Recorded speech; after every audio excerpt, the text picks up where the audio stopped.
The following program sponsored by Adams Financial Concepts.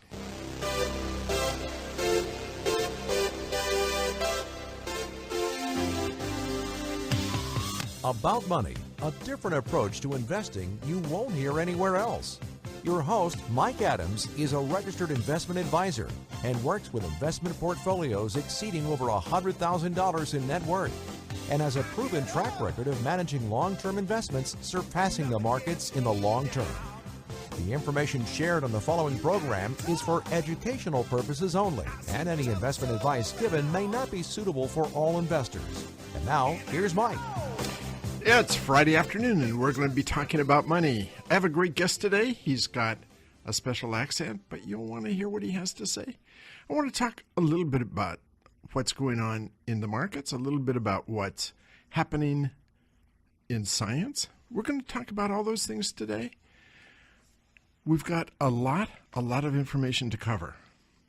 But first, I want to mention a company that was on here before. You, as a company, if you have a company, you know that you have a ton of data. You're swimming in data. But are you getting the most value out of the data? BrainBox is a company which actually is able to manipulate the data, give you all the information and access to it. You can find them on brainbox.com. It's an unpaid advertisement, but they were on the radio program and had a very interesting thing to say. So they will give you 1 free hour of consulting on your data. Check them out. The website is www.brainbox.com. To get the program going today, I want to take you back to 1876. A story I think has some application to today. There was a legendary medical professor by the name of Joseph Bell who was speaking at Edinburgh University. And there was a new group of students that had come in. And the professor demanded that they observe what was going on. He pounded a theme. It was very important that little distinctions made an endless significance. Just trifle kind of things you have to observe. And the students, of course, were new students, and you could imagine if they were new students today, it'd be something like yada, yada, yada, yeah, sure.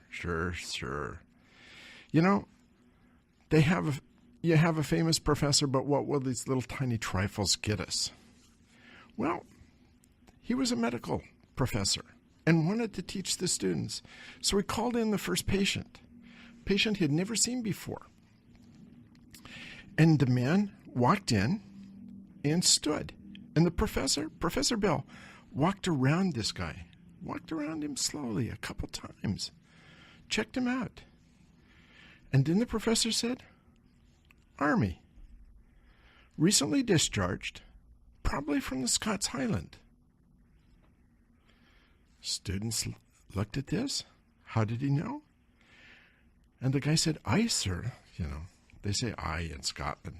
They don't say yes. They say aye, sir. You know, they're Scots. Next, the professor said, he's probably a non-commissioned officer and likely served in the West Indies, maybe in Barbados. And the guy said, aye, sir. Aye, sir. Again. And everything the professor said, the patient confirmed each and every guess. And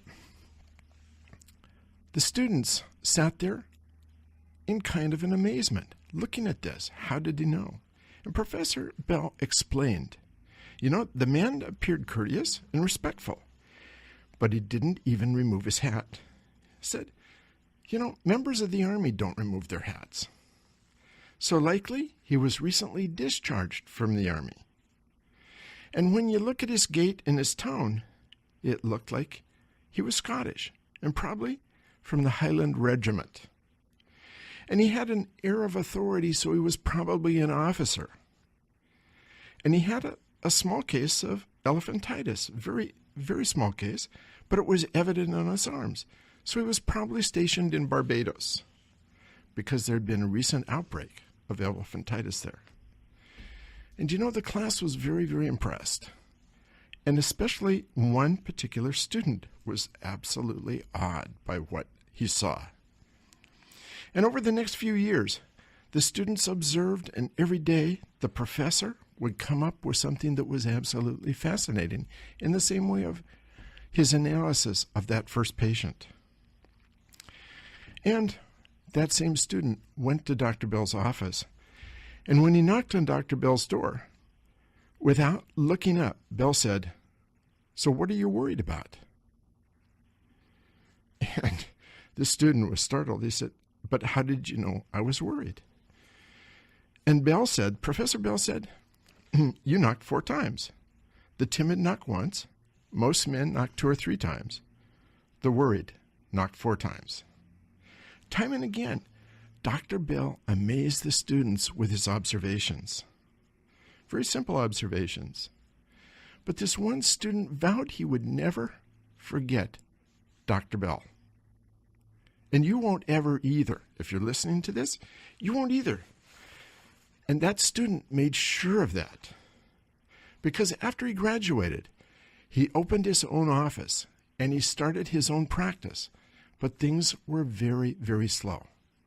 Whether there was an outbreak of health or what was happening, who knows? And this student, who was now a doctor, was almost starving. He had very little money for food. And so he decided to write. And he needed a character. And he chose a detective as his main character. A detective who was incredibly observant. A detective like Dr. Bell. And for a sidekick, he chose a curious but not so observant doctor like himself. And thus, Arthur Conan Doyle, even as Dr. Watson stood in the shadow of his hero, the great Dr. Joseph Bell, who we called Sherlock Holmes. And now you know why you'll never forget the story of Dr. Bell. You know, it's interesting in that, from my standpoint, it's an observation, and I think it has application to investing, because it's often in observing the details and the small things and interpreting out of a huge mass of data that we're presented with, interpreting what's really going on. You know, we have news from every kind of source, you know, from the TV to the newspapers to the interviews on TV, and so many people expressing opinions. You know, but it's observation and figuring out what that means. And yet, a lot of investors, a lot of financial advisors never take advantage of what it is. They never look at the history to see what was produced and how the forecasters did. You know, it seems as though when you look at things on TV and you look at the experts and you hear people interviewed, it's not that they are ever measured for the accuracy of their forecast. And believe me, in the financial business, we're in the forecasting business. We have to forecast whether the things we invest in are going to do what we expect them to do for our clients. You know, the most recognized financial person in the industry is Jim Cramer, CNBC. He's very emotional. There's no doubt he's a type A with a very big ideas. But as you watch the program, if you've ever watched the program, have you ever noticed that there's not one caller that calls in and says, you know, the advice you gave me was wrong. You know, that stock you said wouldn't make money? You were wrong.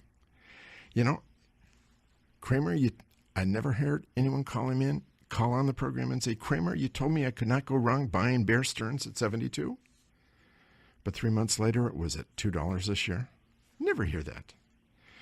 Because someone is screening the calls, and they screen the calls to make sure that the people who are calling in have only positive things to say. I can tell you that I'm wrong half the time in the stocks that I pick. And I can tell you that I do very, very well.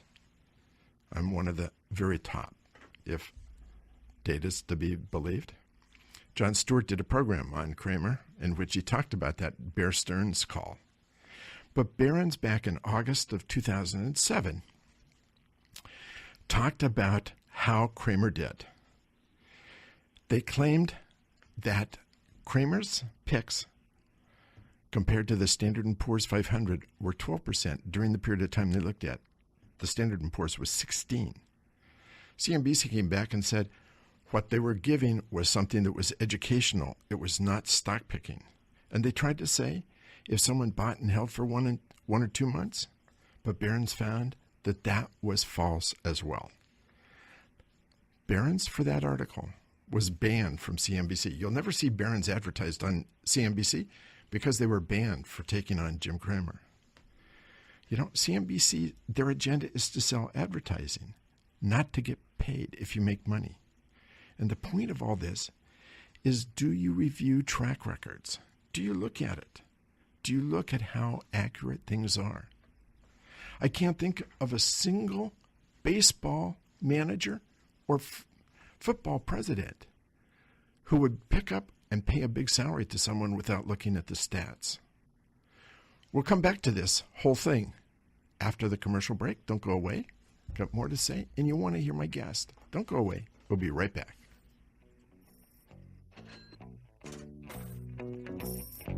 About Money with Mike Adams will resume in a moment on Business Radio 1300 KKOL. For more information, click on adamsfinancialconcepts.com.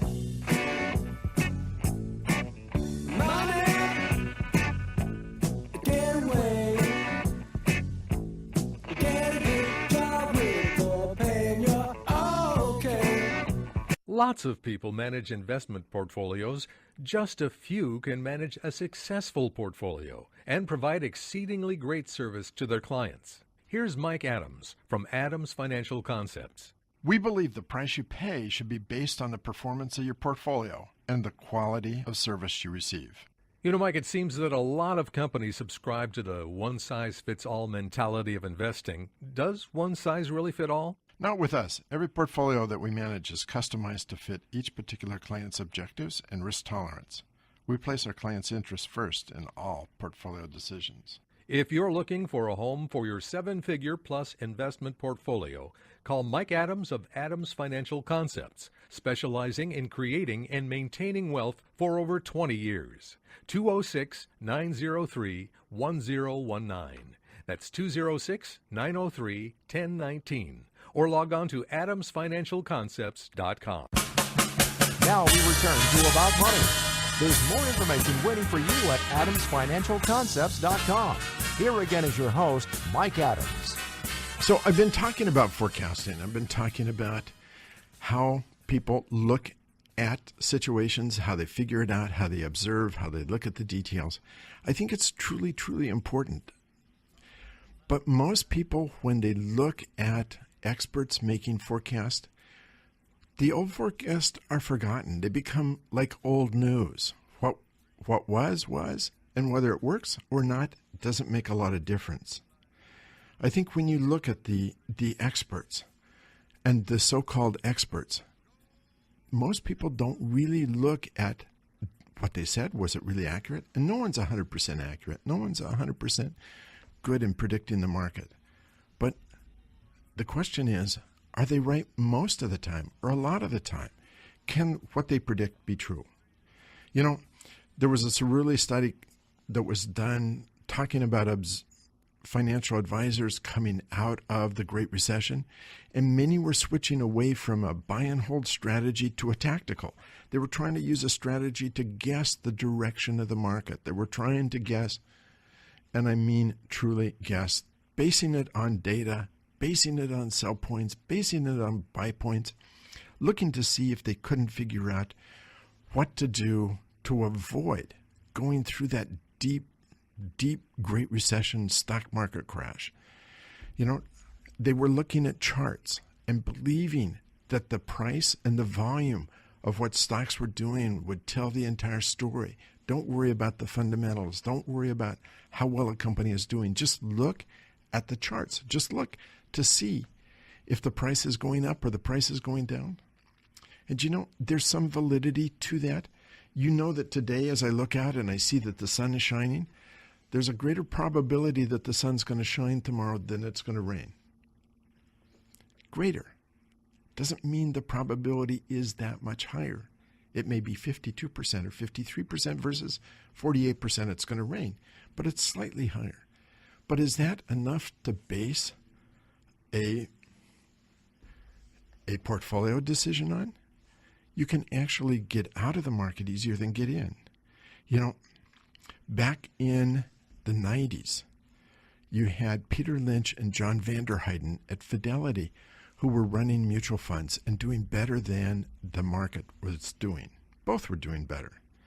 And they did a study, and they found that between 1981 and 1991, if you just missed the 10 worst days, the best 10 days, if you missed just an average of 1 day per year, instead of getting a Standard & Poor's return of 14% per year, you reduced your return to 4%. So in that 10-year time period, and it was a good time period, 1981 to 1991, it was a good time period. Very similar, by the way, to what we're seeing since 2009. The market has tripled since then, and I believe we're going to continue to go. But between 1981 and 1991, if you missed just 10 best trading days, your return dropped from 14% to 4%. Carl and Fried did the same study for Money Magazine, looking at the time period from 1982 to 2001, updating it. And the Standard & Poor's during that time was up 11.8%.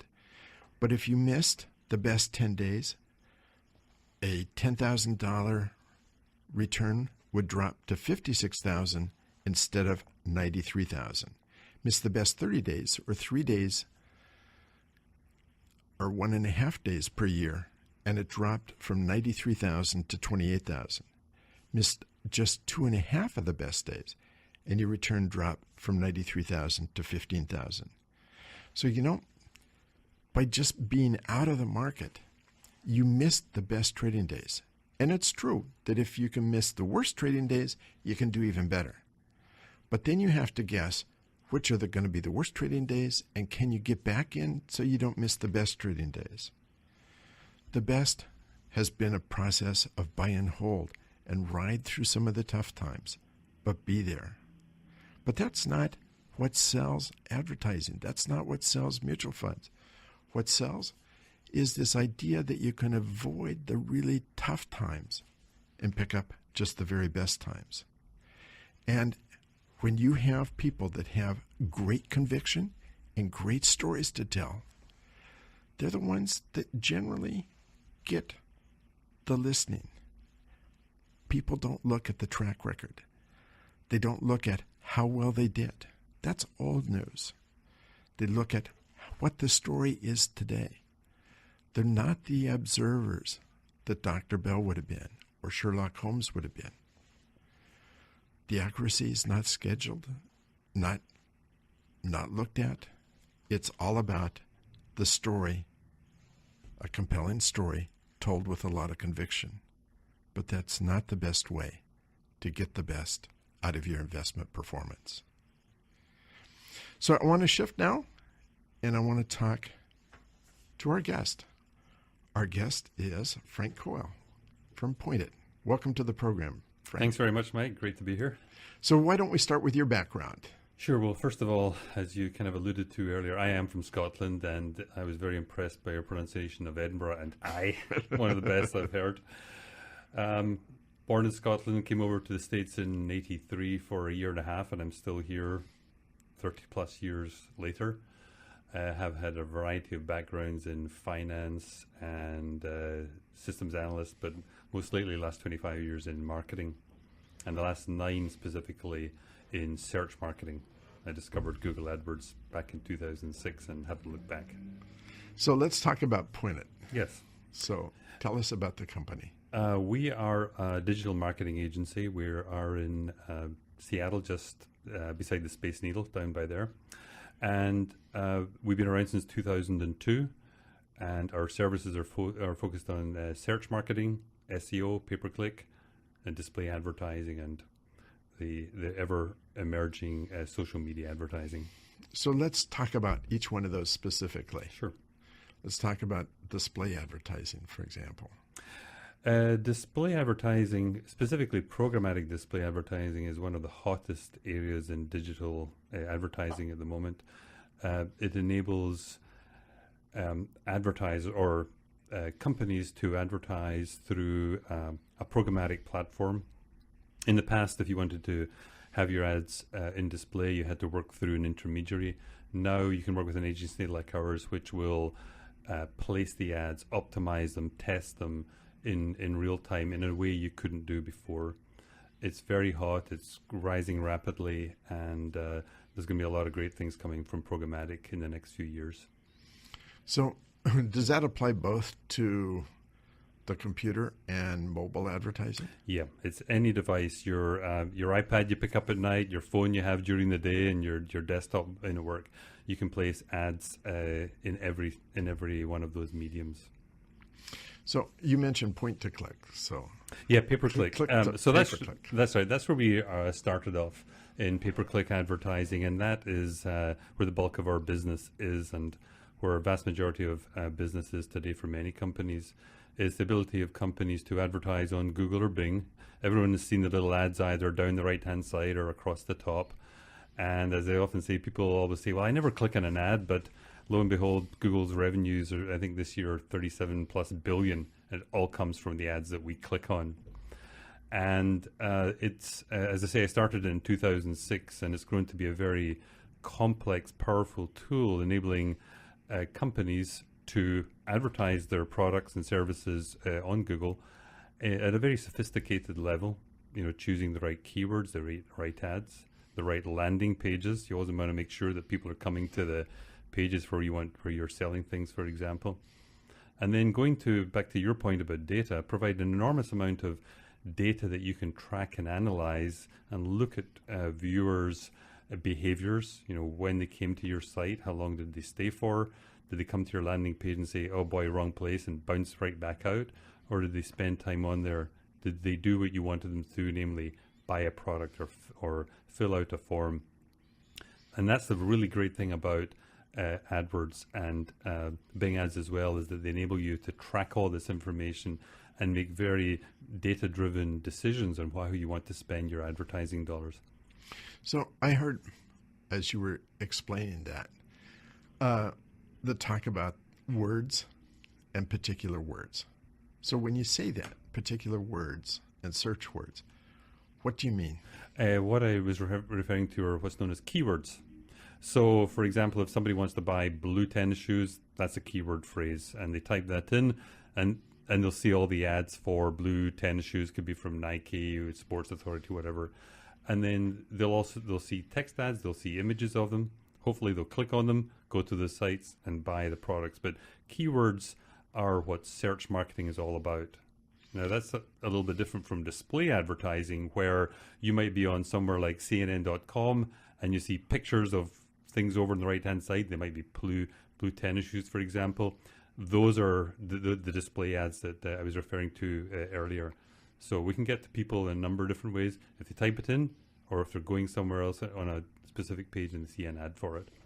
So as you've been around a lot, do you see a lot of people who have poor keywords? Or yeah, that's one of the dangers. I often tell people one of the easiest ways to lose money is through Google AdWords. If you don't know what you're doing, you can easily rack up. You can easily spend a lot of money if you don't track and know exactly what people are doing. That's why I was alluding to that. AdWords gives you all that data. You got to stay on top of it. Otherwise, that money will fly out of the door. No one will buy it from you. Meantime, Google makes its money. You got to be really careful on the keywords you choose that are relevant to your business. And keywords, you pay for every time somebody clicks on your ad. Exactly. Yep. So, if they just click on the ad and nothing goes forward, you're just simply giving money to Google. You are. So we're gonna. Okay. But before we get to the answer, we'll get to that answer right after this break. So don't go away. You're listening to Mike Adams of Adams Financial Concepts, and we've got more to come. Stay with us.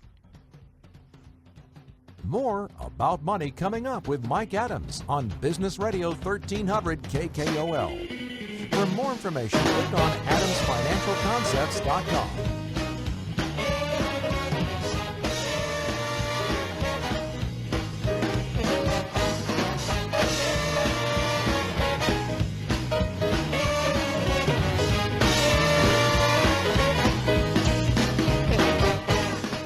Creating and maintaining wealth has been the specialty of Adams Financial Concepts for over 20 years. Every portfolio managed by Adams Financial Concepts is customized to fit each particular client's objectives and risk tolerance. The client's interest always comes first in portfolio decisions. Call Mike Adams today at 206-903-1019 or log on to adamsfinancialconcepts.com to check out their AFC performance. They welcome your review. That's adamsfinancialconcepts.com. About Money continues. Remember the website adamsfinancialconcepts.com.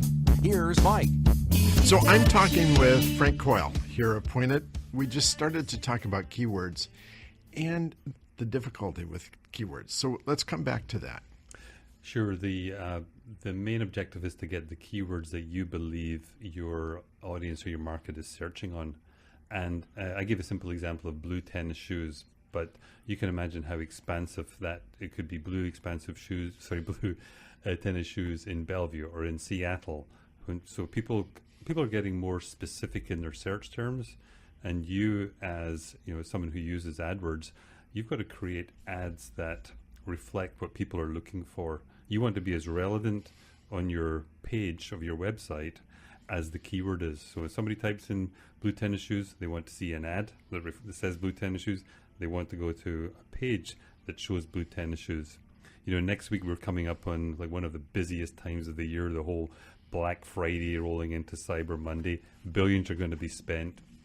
And what many companies are doing and making sure that, their websites, their pages, their ads are showing the latest promos and are showing the right keyword or are using the right keywords, going to the right ads, going to the right pages. Because if they don't, they're going to blow a heck of a lot of money and they're going to miss the best time of the year for online business.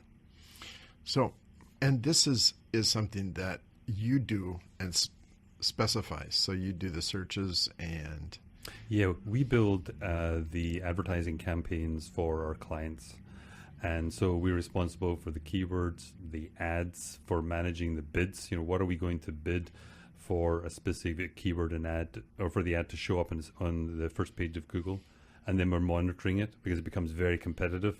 1 minute our ad might be near the top, and then our competitor might outbid us the next second.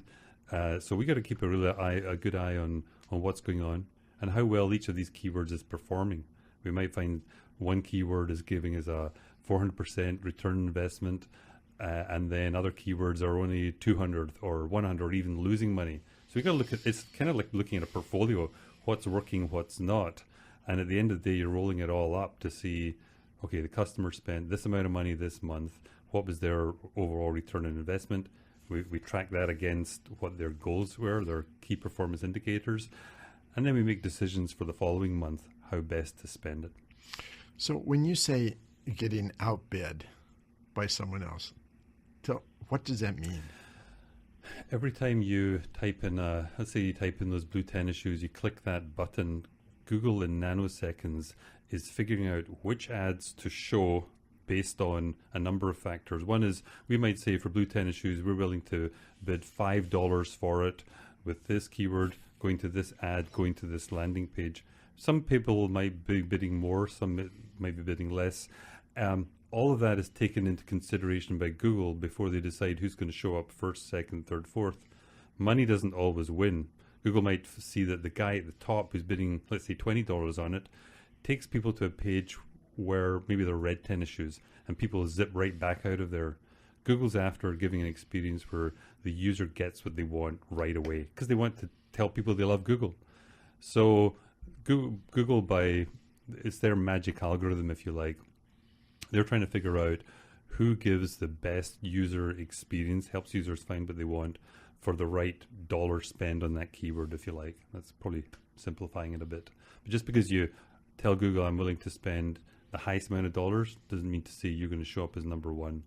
All those other factors I described are going to be taken into consideration by Google, and they're going to choose the one that is best for the user search.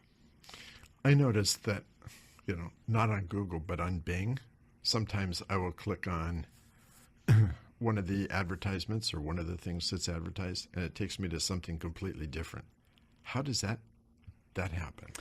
Well, that's the problem of the advertiser themselves, not checking the web page that ad is going to, or that link is going to, for example. And so that's really one of the challenges of search marketing, is making sure that any link of yours that shows up in the search engines, it could be in an ad, it could be right in the middle of Bing or Google, that those links are taking people to where they want to be. And, that takes a lot of work, making sure you get the right content, the right links, right keywords.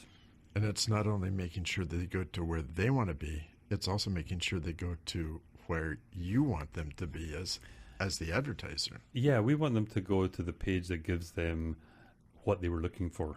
It's all about giving customers what they're searching for. And so they stay there, they interact with your site, they choose your product, or they fill in your form, to leave their name, so you can send them a white paper or something like that. But yeah, you've really got to think from the user's perspective. Are you giving them what they're looking for? Because if you do, they're going to keep coming back, or other people like them will come as well. And, we seem to have a very short span of attention. Oh, yeah. I mean, if we don't get there right away, we're off somewhere else. It's 2 or 3 seconds or less. You go to a site, you can pretty much know that when you go to that page you're describing, right away in a flash, that's the wrong place. Boom, you click the back button, you're out of there. That might have been a $10 click. You don't know that, but for me, the advertiser, it could be, oh, that's gone. Yeah. And so I have to go to the data, look at it, see what, how long people are staying on that page, how quickly they bounce back out. If they're bouncing back quickly, then I have to go in and change it and make it easier for the person to find exactly what they're looking for. So it's a pretty sophisticated business, and both Google and Bing have given great tools to people like ourselves, or in search marketers, to analyze that data. So the devil is really in those details. It's going back to what you were saying at the start of the show about really analyzing it, and that's where the meat is. If you don't pay attention to that, your money's going to Google or Bing out of your pocket. And you're not getting any return.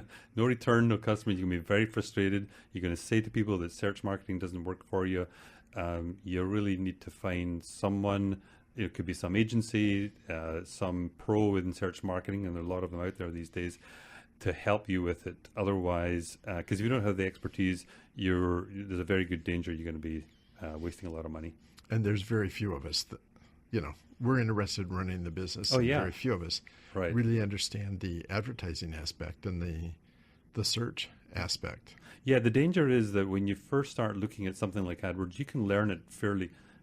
You can take certification very quickly. It's like looking online and learning how to swim, and then someone tells you got to swim to Edinburgh, right? And you're like, oh, I know how to do this, and you jump in the water, and lo and behold, it's it's not quite what you thought it was going to be. So very dangerous to do. Let the pros do it. So for a long time, almost all advertising, or almost most of our computing power, was done on desktops or laptops. But that has dramatically changed in the last 5 or 7 years. Yeah. So how is advertising and this advertising, display, whatever, how has that changed? Well, it's for probably the last 10 or 15 years, everyone has been saying this is the year of mobile. And I don't know if there's been one specific year with mobile, but I will tell you this year, the advertising on mobile for the first time outpaced the desktop advertising. And so that phone, that mobile device, your iPad, that's where most of the advertising dollars is going to and will continue to grow. It's just because we can do so much on it. We've got so much computing power. And I read something today where I think half of the online sales on Thanksgiving Day will be done from a mobile phone.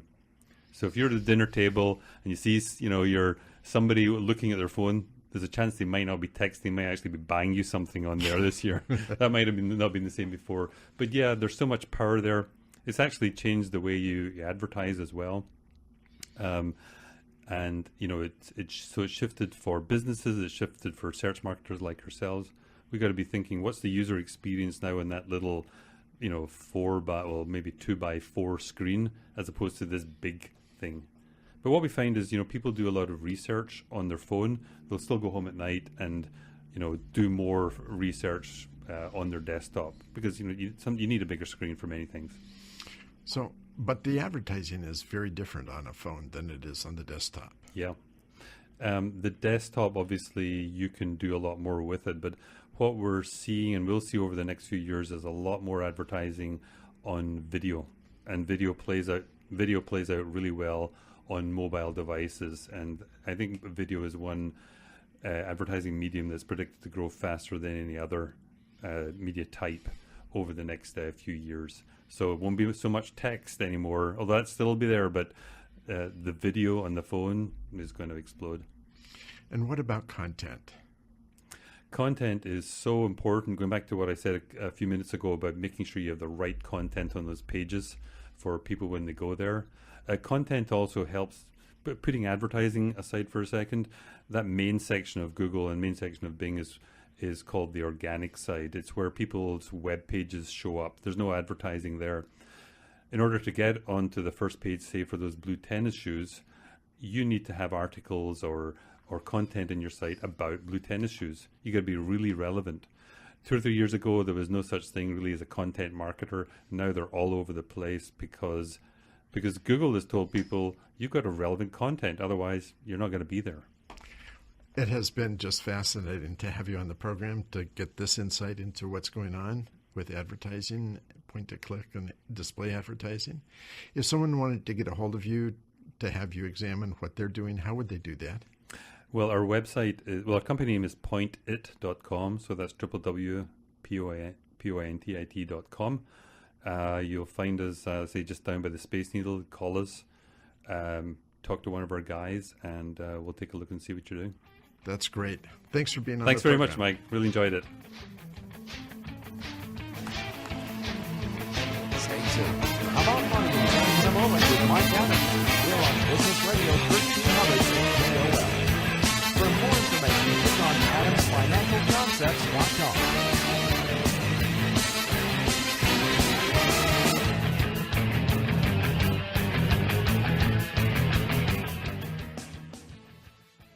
Lots of people manage investment portfolios.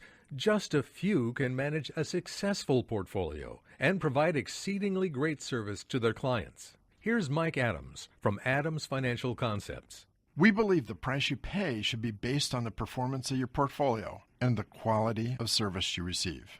You know, Mike, it seems that a lot of companies subscribe to the one-size-fits-all mentality of investing. Does one size really fit all? Not with us. Every portfolio that we manage is customized to fit each particular client's objectives and risk tolerance.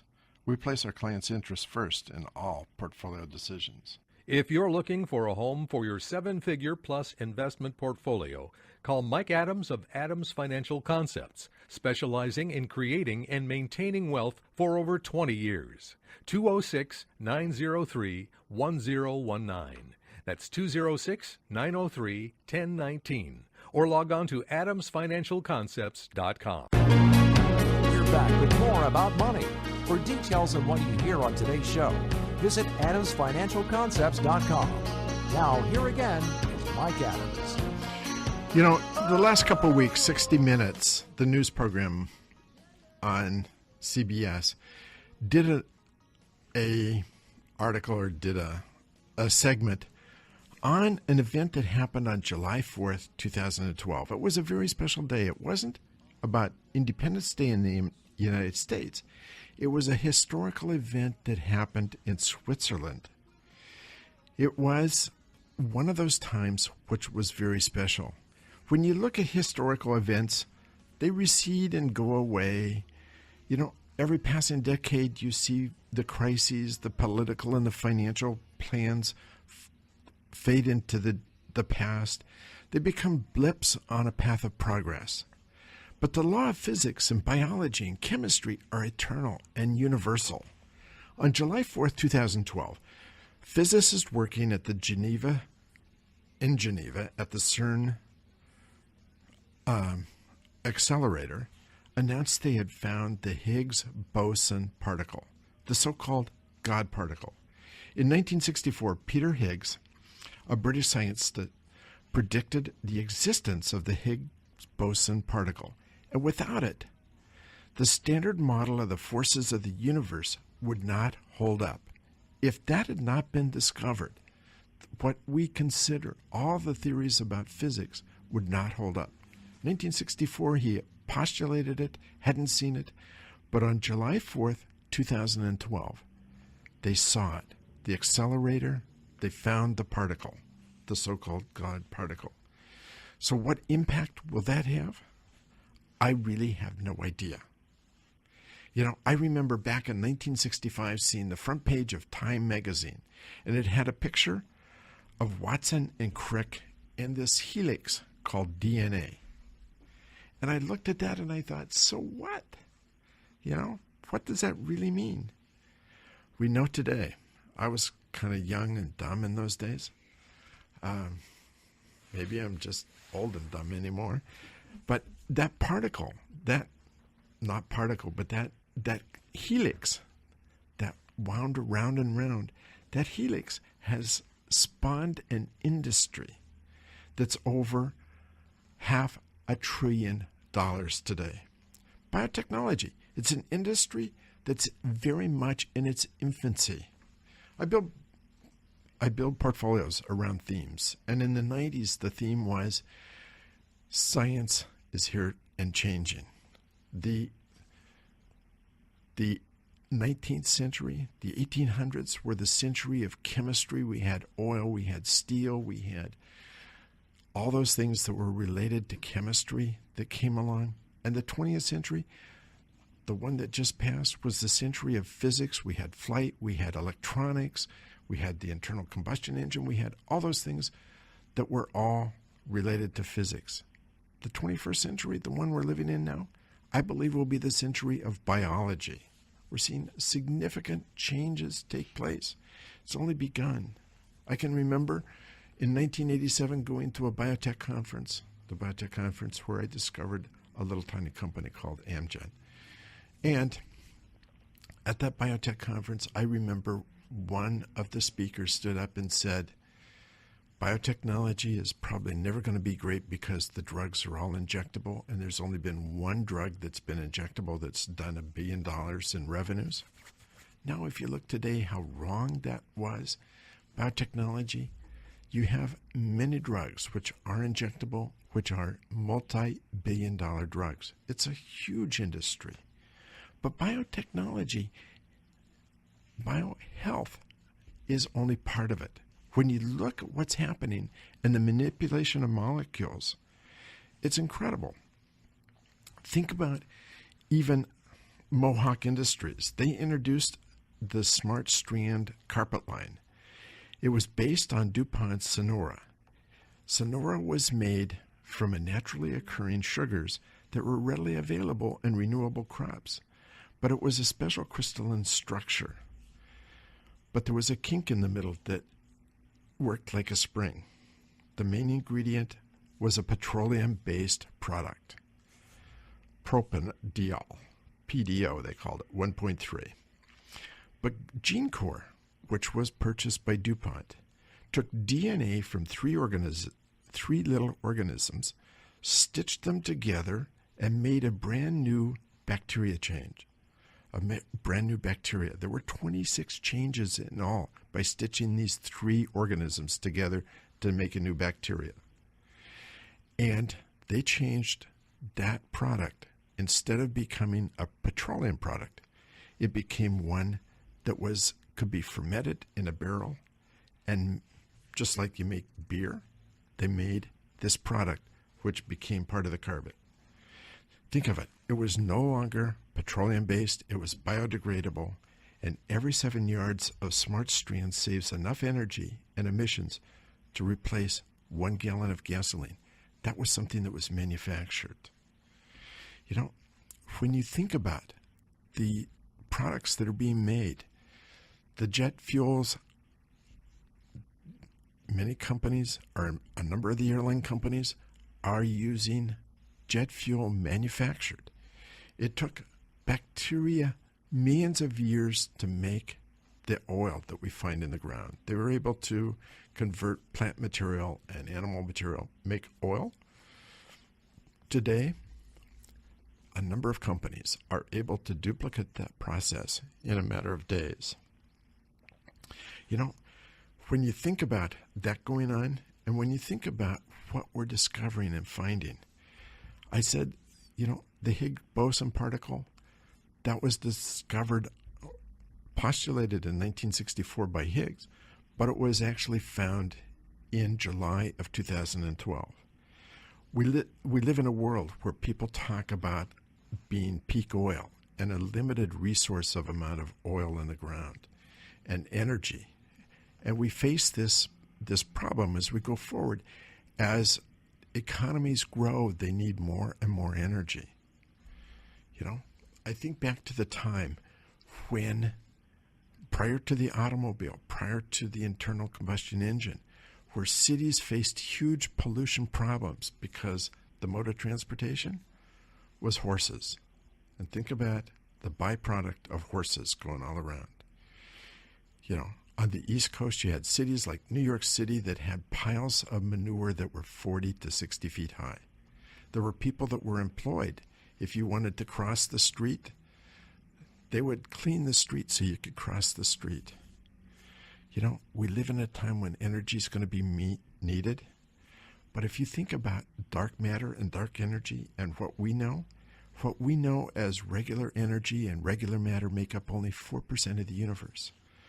Dark matter and dark energy make up almost 95% of the universe. I believe we're on the verge and going to begin over the next several decades of finding more and more about dark matter and dark energy. It's not something like financial. It's something that obeys the laws of physics. And as we discover that, we may find new forms of energy which we never had any concept about before. As it's coming, there will be investment opportunities. That's what this program is about, is being ahead of the curve instead of behind the curve, responding to what's coming and not what's past. Join us. You can sign up on our website to receive our e-letter. You can find us. You can Twitter. It's @AboutMoneyRadio. And sign up on our website to receive our e-letter. Like us on Facebook. And until next Friday, have a very good weekend and a happy Thanksgiving.